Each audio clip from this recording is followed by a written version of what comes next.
So on the phone today, this is how the conversation started.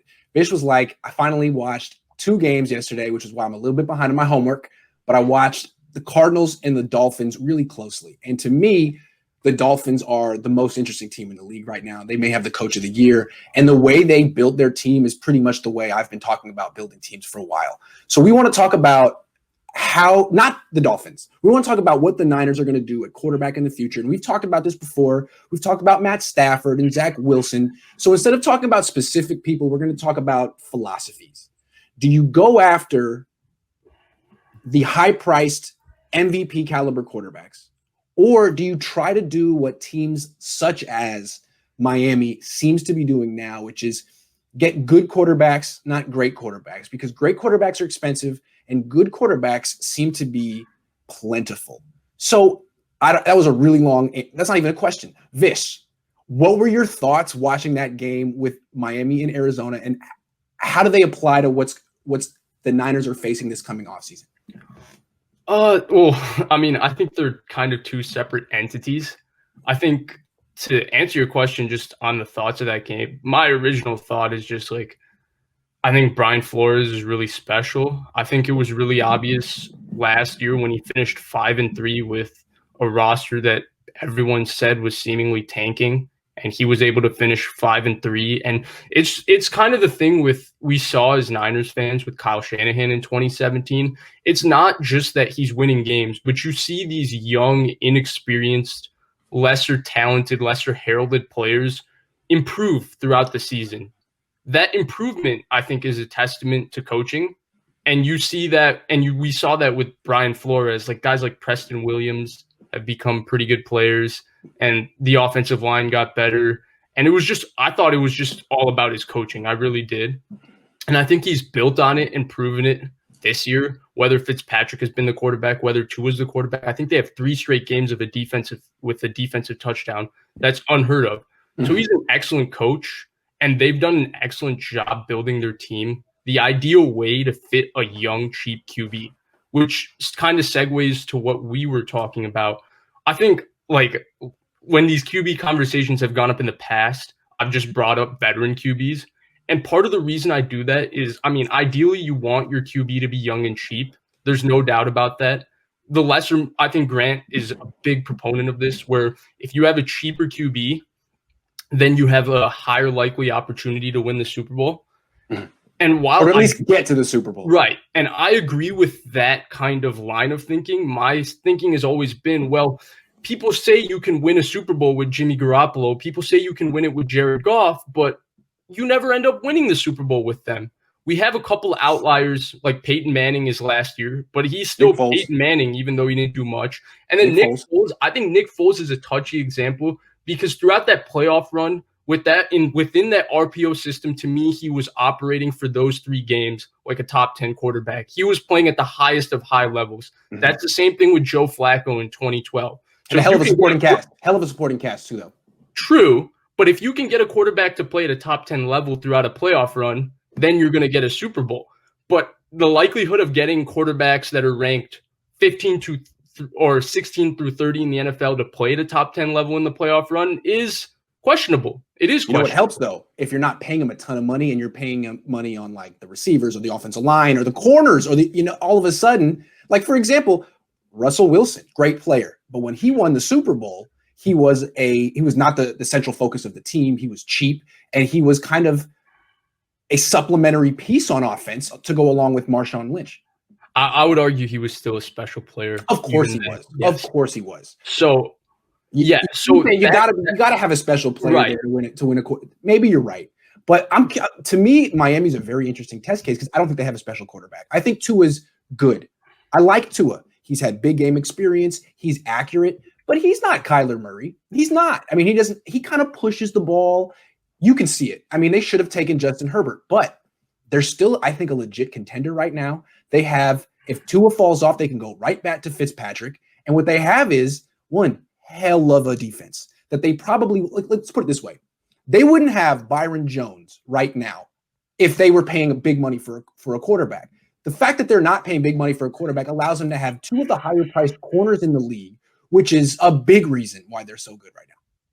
Right. And here's where I push back on this notion, which kind of brings me to my kind of greater point on this entire thing, is that I still think that there's going to be some point in the playoffs, especially in today's NFL, where you're going to need a quarterback where you can spread it out and he can throw the football, whether it's down the field. And it's every good quarterback in the NFL today. This isn't when 2012, 2011, where you just need a guy who's accurate, short to intermediate. You need a guy who can sit back there and can take advantage of these new rules and better wide receiver play and worse offensive line play and throw the football down the field. And so I think that's the problem, where we can look at Miami and we can say everything that they're doing is right. And I do think they have a great coach. And I think that this year is kind of fix their kind of little tinks. And I think next year's the year they're going to really explode as one of the best teams in the NFL. Yep. But if Tua isn't that guy, there's always going to be that question. I mean, let's take the AFC. You know who's been to the Super Bowl in the AFC prior to Mahomes the last 15 years? It's been Brady, Big Ben, Manning, Peyton, Brady. Big Ben. Yep. You have it's true.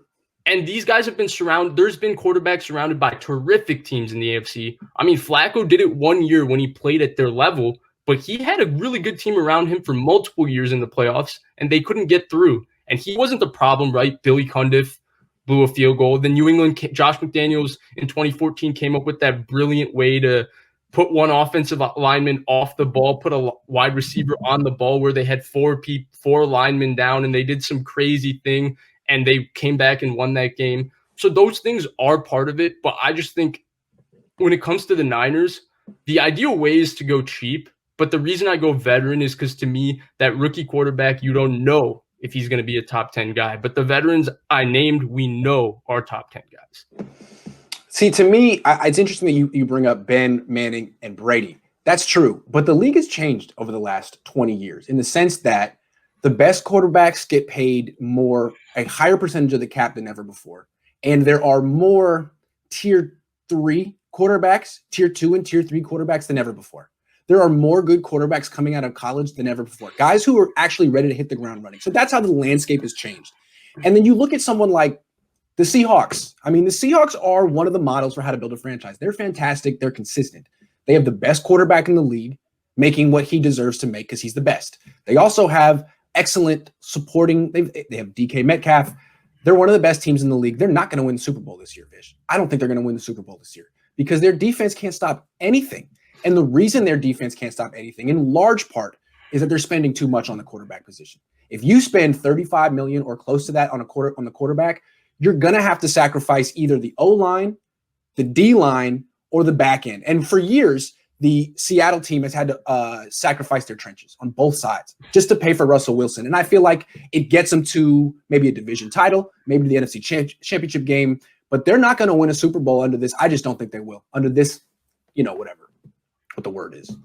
Okay, so there is a bit of nuance to this, right? Because it's tough to pay Russell Wilson $40 million and have that roster when Patrick Mahomes is making $5 to $10 million. I'm saying. Right, that's what I'm saying. So that's the landscape in the NFL there's today. That nuance, right? But to me, to have that guy and to open up your window for that long-term success, you can't get Daniel Jones in the draft, who I tweeted about yesterday, and I actually think he's a pretty good player with a turnover problem, stuck in a horrific situation. I don't think he's as bad as people say, not to go on a tangent. But if you're not going to get Kyler Murray, who looks like that kind of player, Lamar Jackson, who for all his flaws is an MVP, Patrick Mahomes, who's probably had one of the greatest starts in NFL history to a single career.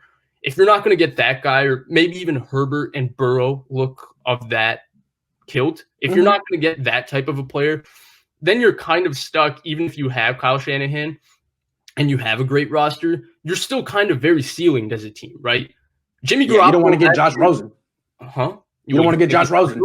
But Jimmy Garoppolo, for all the flack we give him, he kind of evened out somewhere where there were games he played like a tier, like a 10 to 14 guy, and then there were games he played like a 14 to 20 guy. But he was somewhere in there. He was kind of the average quarterback that we're talking about with Tua and Fitzpatrick. And the reason the Niners lucked out with his contract is because even though he was paid, everybody else was cheap. So it was kind of the reverse of this entire situation, and it didn't work. Real quick with Jimmy, if Jimmy was making $750,000 a year, he'd have a ring. You know, I think a big issue with Jimmy is that you always have to balance out ability with cap space. How much cap are you taking? And at $27 million a year, I don't think you can win a Super Bowl. I don't. But at $750K, I think his situation is a little different because the Niners roster to me was the optimum roster last year. And the reason it was optimum is because they did the opposite of what you were talking about. They paid the quarterback and didn't have anybody else to pay, right? DeForest Buckner didn't have a big contract yet. George Kittle didn't have a big contract yet. To be fair, Jimmy was making 8% of the cap last year. His number went up this year, but okay, keep going. Right. Fred Warner's deal was very, very, very cheap. I mean, Richard Sherman's deal, I mean, we can talk all day about what kind of a player Richard Sherman is, how good he actually is. But for a second-team all-pro corner, they had him quite cheap. So across the board, this roster was cheap, and then they had a quarterback who's reasonably expensive. So they did the opposite, and they still – and to me, if you have a 10 to 20 guy and he still plays like a 10 to 20 guy in the playoffs, you're going to get ceilinged. You're going to get ceilinged. Okay, so I love this discussion. It's really interesting, and I like that we're kind of debating here. See, to me, your favorite option is to go after Stafford, and I really like Stafford. I like that option, but the reason I wouldn't do it is, one, I think there's a reason that Stafford has never won anything, and it's partly the Lions' fault, but it's also partly the fact that he makes a lot of money, and always has. So there's that. And then let's put that aside. To get Stafford, Cousins, Ryan, any of these guys, you got to trade. You got to trade picks, and the Niners don't have many. So it's money plus a first-round pick or something like that. So that's one side. That's one option. That's door A, option A. The other option is to, what the Niners will finish the season 9-7, 8-8, 7-9, somewhere around there, or whatever, 6-10, and just draft the best quarterback available in round one and figure that on this team with Raheem Mostert and Deebo Samuel and George Kittle and Brandon Ayuk and Kyle Shanahan and all the different shovel passes, screen passes, all the different ways that this offense can be very quarterback friendly. That any one of these quarterbacks coming out, Kyle Trask, Zach Wilson, any of them should be able to have success the way that Justin Herbert's having success with an inferior team, the way that Joe Burrow's having success. Now, those guys are better players, of course, than Kyle Trask. But whoever the Niners get in round one theoretically walks into one hell of a situation, even though it's going to be a different roster. We're going to talk about that soon.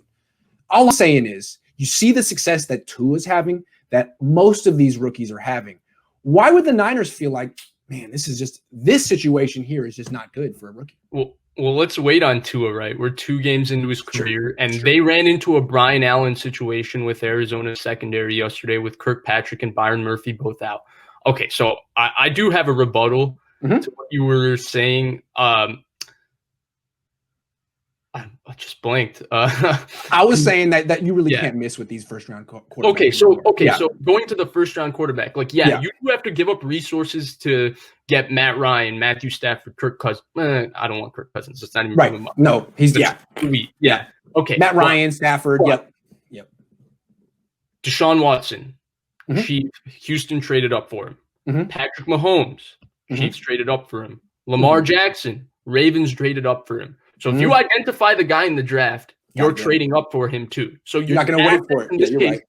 Assets in this case is kind of moot because the Niners obviously don't really have a lot of them. And to get that quarterback, they're going to give up even more. So hold on. Let's stick with this. You trade Jimmy for something, then you can add that to your first round pick to move up. I'm not giving up on this. I feel like this is a good one. I don't think you can. Zach Wilson? I don't know. I think Jimmy's value right now is just kind of the Niners have tanked his own value by constantly putting out press releases of insiders that people trust saying, well, they're not sure if he's the guy. Well, Kyle's not sure if he's the guy. Well, if Kyle's not sure he's the guy, why would I give up a mid-round pick for a quarterback to pick up a contract I don't particularly like when I can just wait for Kyle to decide he's not the guy, cut him, sign him for $8 to $12 million, keep him as an very expensive backup on my team because I still like the guy, I still like the talent, and see how my quarterback situation unfolds, and maybe I can catch lightning in a bottle with him at a cheap contract. Okay, let's finish up this discussion real quick because we're like 15 minutes in. What I'm saying, I like this discussion a lot, so I want to finish it up. But what I'm saying is, they're going cheap at quarterback is a very risky move, and I hear what you're saying. You should be pushing back on that. I mean, what's the track record that it works out? Basically, just the Eagles, right? Right. Okay, so maybe there's a middle ground here. There's one where you say, let's trade for Stafford, give up the money and the pick to bring in someone who's legit. Fine. I would say I don't want to give up all that. Even though he's legit, I don't want to give up all that. What you could do is trade Jimmy for whatever you can get, whatever, or cut him.